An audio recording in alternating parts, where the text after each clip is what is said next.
This is your CBS News Baltimore Evening Update for April the 5th. I'm Denise Koch.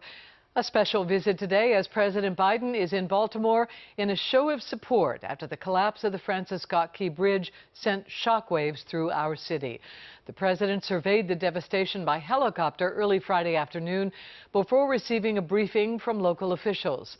And then later, during the president's visit, he was also shown a 3D underwater scan of the debris and wreckage. The president also met privately with victims' families, and they shared their stories about their loved ones. Yes, sir. Just seconds before, one of the men, named Carlos, who was only 24, left a message for his girlfriend. Here's what it said. "We just poured cement. We're waiting for it to dry," he said. Well, to all the families and loved ones who are grieving, I've come here to grieve with you. We all are.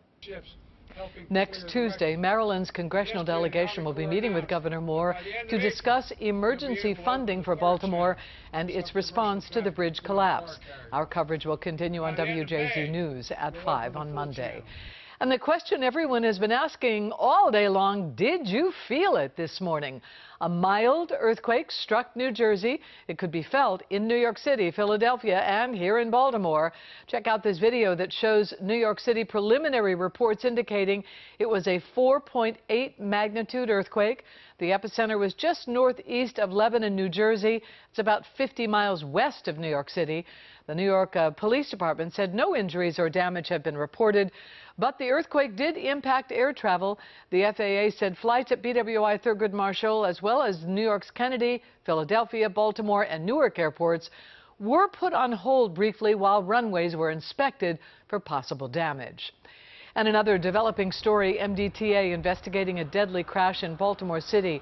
It happened yesterday afternoon just after 2.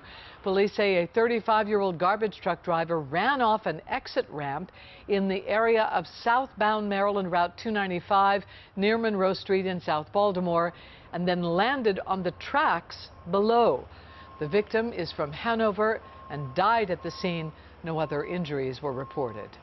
And that is your evening update for CBS News Baltimore. I'm Denise Koch.